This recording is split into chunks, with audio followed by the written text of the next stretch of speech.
Hello everyone, ఈ వీడియోలో నేను ఐడియల్ ట్రాన్స్ఫార్మర్ గురించి చెప్తాను.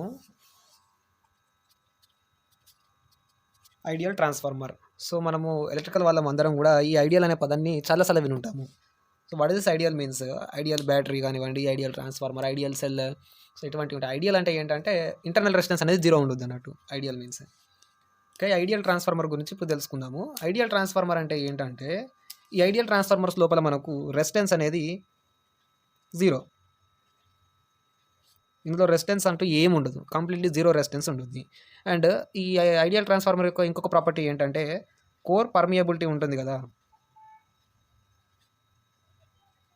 ఈ కోర్ పర్మియబిలిటీ అనేది ఇది 100% ఉంటుంది అన్నట్టు. ఇట్ మీన్స్ మనకు ఎంత ఫ్లక్స్ అయితే ప్రొడ్యూస్ అయిందో ప్రైమరీ వైండింగ్ వల్ల అంత ఫ్లక్స్ కంప్లీట్లీ సెకండరీ వైండింగ్తో లింక్ అయి ఉంటుంది అన్నట్టు. That is called 100% core permeability. ఈ కోర్ పర్మియబిలిటీ 100% ఉంది కాబట్టి మనకు లీకేజ్ ఫ్లక్స్ అనేది ఏముండదు. కంప్లీట్లీ లీకేజ్ ఫ్లక్స్ కూడా జీరో. ఇవన్నీ మంచిగా ఉన్నాయి కదా. సో ఇంత మంచిగా ఉన్నప్పుడు మనకు ఎఫిషియన్సీ ఏమవుద్ది? ఎఫిషియన్సీ కూడా 100% ఉంటుంది. రెసిస్టెన్సే లేదు, లీకేజ్ ఫ్లక్స్ జీరో ఉంది. రెసిస్టెన్స్ లేకపోతే ఏమవుతుంది? మనకు లాసెస్ ఏమి ఉండవు. లీకేజ్ ఫ్లక్స్ లేకపోతే మనకు లీకేజ్ రియాక్టెన్స్ వల్ల జరిగేటటువంటి లాసెస్ కూడా ఏమి ఉండవు. లాసెస్ ఏం లేనప్పుడు ఇన్పుట్ ఎంత ఇస్తావో అవుట్పుట్ కూడా మనకు అంతే వస్తుంది కదా, without any loss. So that efficiency అనేది 100%. ఎందుకంటే ఎఫిషియన్సీ అంటే అవుట్పుట్ బై ఇన్పుట్ కదా.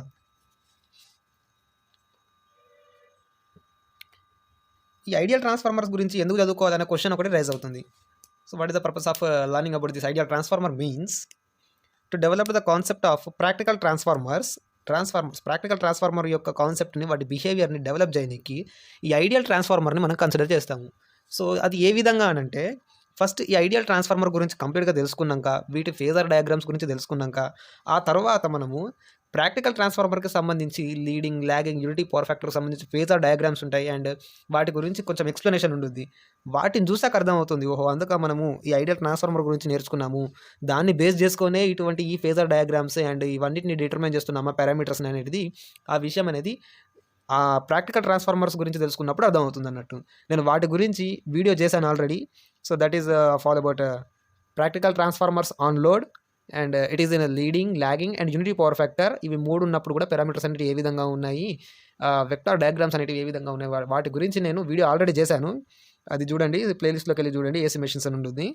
ఓకే, ఇప్పుడు మనము ఈ ఐడియల్ ట్రాన్స్ఫార్మర్ గురించి తెలుసుకుందాం. ఏంటి అంటే జనరల్లీ మనకు ట్రాన్స్ఫార్మర్ సర్క్యూట్ అనేది ఇదిగోండి ఈ విధంగా ఉంటుంది. So this is the primary winding with N1 number of turns and secondary winding with N2 number of turns, and this is the primary resistance R1 and this is the primary reactance X1.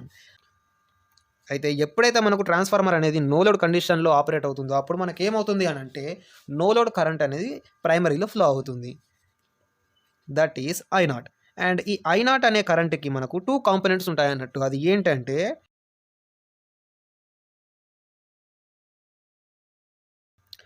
ఒకటి వచ్చేసి IC or IW అని అంటారు, and ఇంకో దాన్ని వచ్చేసి ఐమ్యూ అని అంటారు.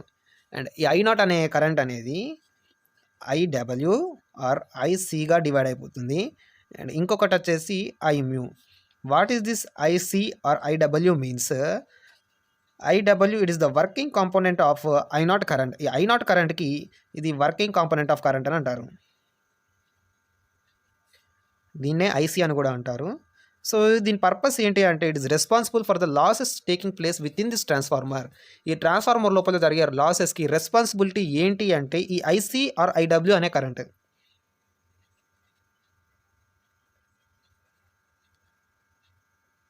ఇంకోటి వచ్చేసి మనకి ఇక్కడ ఐమ్యూ అని ఉంది చూడండి, ఇక్కడ నేను ఒక ఇండక్టర్ లాగా డ్రా చేసి పెట్టాను చూడండి. సో ఇది ఏంటి అంటే ఐమ్యూ అనే కరెంట్.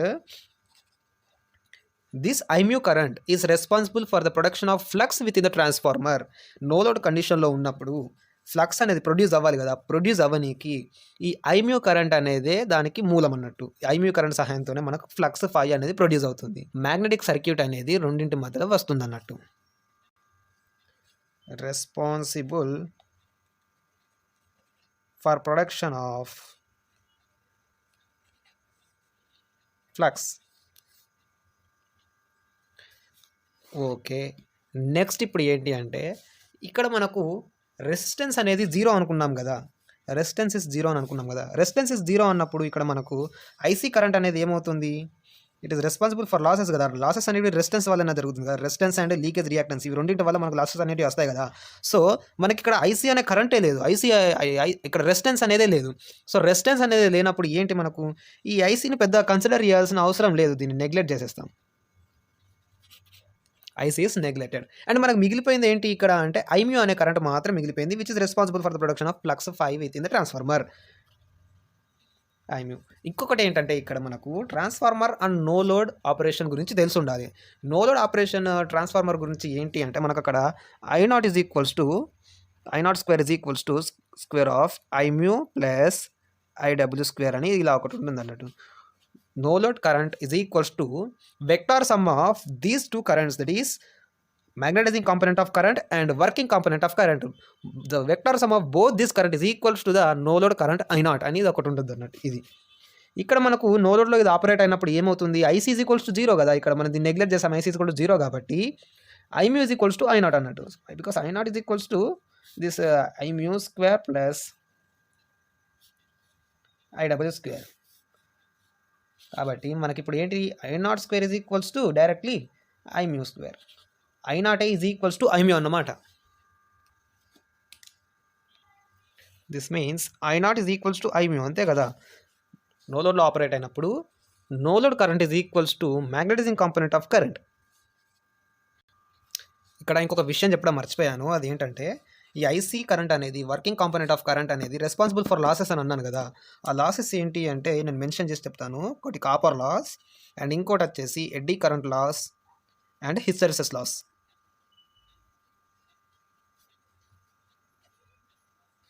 ఐడబ్ల్యూ వల్ల మనకు ఈ లాసెస్ అనేవి వస్తాయి. ఓకే, కాకపోతే ఇది వదిలేండిగా, నేను మళ్ళీ ఒకసారి ట్రాన్స్ఫార్మర్ ఈ సర్క్యూట్ డయాగ్రామ్ని దించాలా, అవసరం లేదులేండి. ఓకే, ఇప్పుడు మళ్ళీ ఈ ట్రాన్స్ఫార్మర్ సర్క్యూట్ డయాగ్రామ్ని చూసుకుందాం. ఇక్కడ ఏంటి, ఇక్కడ మనకు primary winding, secondary winding, N1 number of turns, N2 number of turns, ఇదంతా కథ ఓకే, మనకంతా తెలిసిన ముచ్చటే. రెసిస్టెన్స్ అనేది జీరో అన్నాం కదా, రెసిస్టెన్స్ అనేది జీరో అన్నప్పుడు దీన్ని మొత్తం కట్ చేసేద్దాం. రెసిస్టెన్స్ అనేది లేదు. రెసిస్టెన్స్ లేకపోతే ఏముంది, మనకి ఇక్కడ ఇండక్టెన్స్ ఉంటుంది కదా, సో ఇండక్టెన్స్ వల్ల మనకు అప్పుడు ఏమవుతుంది అని అంటే ఈ సర్క్యూట్ కంప్లీట్లీ కూడా ప్యూర్లీ ఇండక్టివ్ సర్క్యూట్ అయిపోతుంది.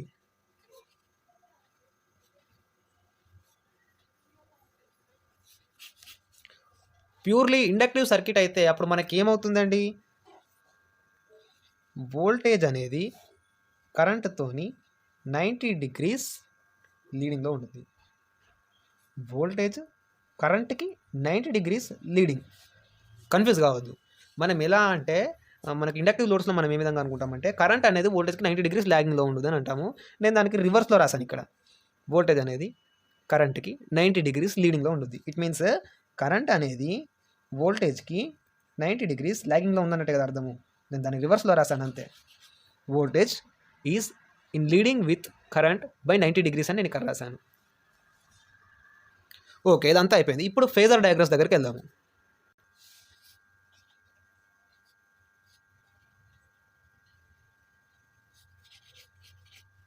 ఈ ఫేజర్ డయాగ్రామ్ కూడా very very very very simple అన్నట్టు.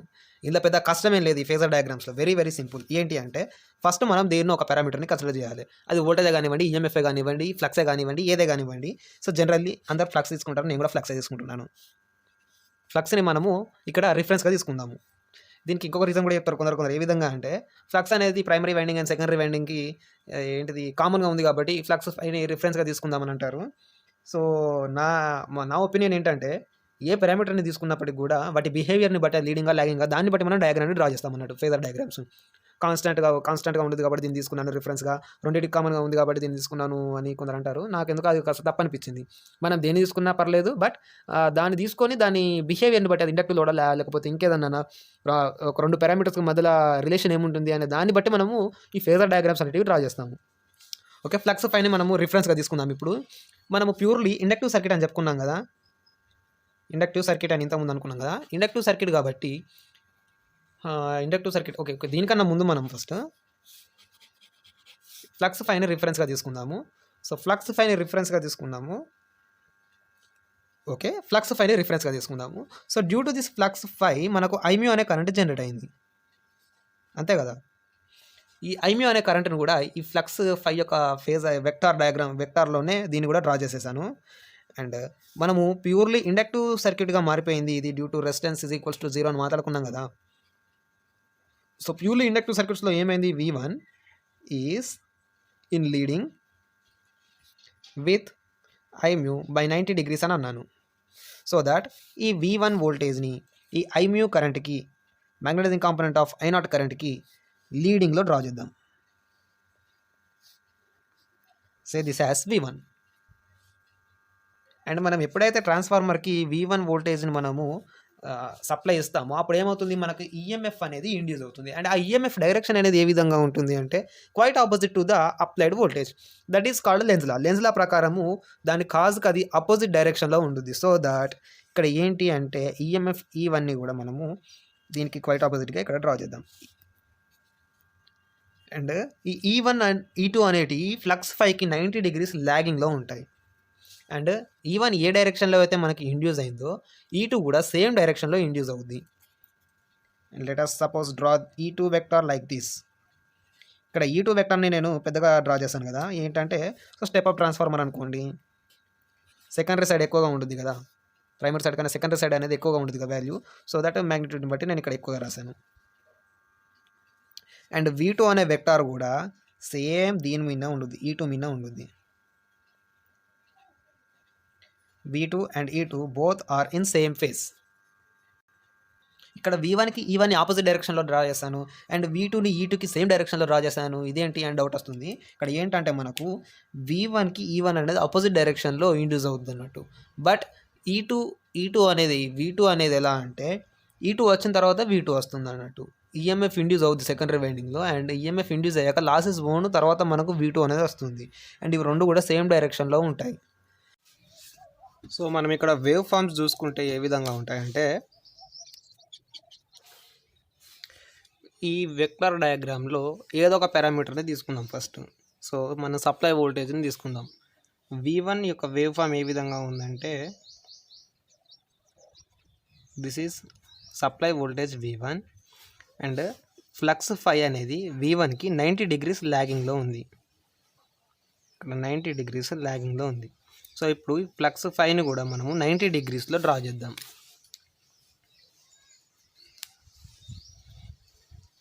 $90 degrees కదా, సో ఎగ్జాక్ట్ ఇక్కడ ఉంటుంది. This is flux phi. ఇప్పుడు ఇక్కడ ఐమ్యూ అనే కరెంట్ ఉంది చూడండి. So this I mu current is produced due to this flux phi and both these are in same phase కాబట్టి దీన్ని కూడా ఇక్కడనే డ్రా చేద్దాం.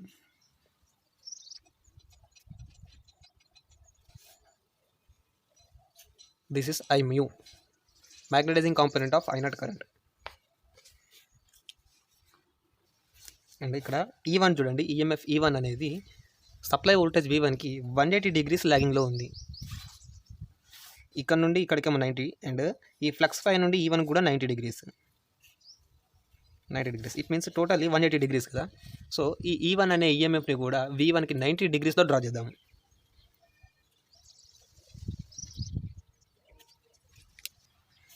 ఇక్కడ E2 అనేది E1 అనేది రెండు కూడా సేమ్ ఫేస్లో ఉన్నాయి. E2 and E1 both are in same phase, but the magnitude is different. As here I considered a step up transformerని కన్సిడర్ చేసుకుంటే మ్యాగ్నిట్యూడ్ అనేది ఎక్కువగా ఉంటుంది. సో దట్ E2 E1 రెండు సేమ్ ఫేస్లో ఉన్నాయి కాబట్టి దీన్ని కూడా ఈ సేమ్ ఇక్కడ డ్రా చేద్దాం. కాకపోతే మ్యాగ్నిట్యూడ్ ఎక్కువ ఉంది కాబట్టి ఎక్కువ మ్యాగ్నిట్యూడ్తో డ్రా చేద్దాం. And that would look like this.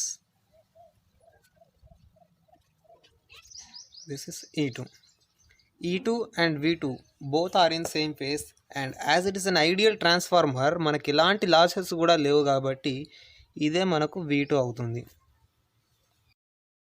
Okay, that is all about the details of ideal transformer on no load condition.